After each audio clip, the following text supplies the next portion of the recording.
আসসালামু আলাইকুম। আমাদের আশেপাশে অনেকেই আছেন যারা রক্তচাপজনিত সমস্যায় ভুগে থাকেন।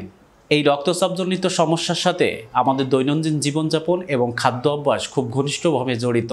আবার অনেক সময় এই রক্তচাপ বেড়ে গেলে অথবা কমে গেলে কিছু কিছু খাবার খেলে এই রক্তচাপজনিত সমস্যা থেকে প্রতিকার পাওয়া যায়।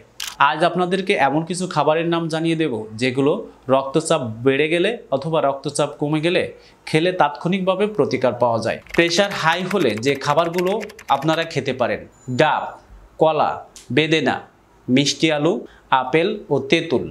আবার প্রেশার লো হয়ে গেলে যে খাবারগুলো খেতে পারেন: ডিম, মাংস, কেচাপ, পুদিনা পাতা, উডসলাইট, লবণ। এই খাবারগুলো থেকে তাৎক্ষণিকভাবে কিছু প্রতিকার পাওয়া গেলেও আমাদের উচিত রক্তচাপ বেড়ে গেলে অথবা হঠাৎ করে রক্তচাপ কমে গেলে তাৎক্ষণিকভাবে একজন বিশেষজ্ঞ ডাক্তারের পরামর্শ নেওয়া।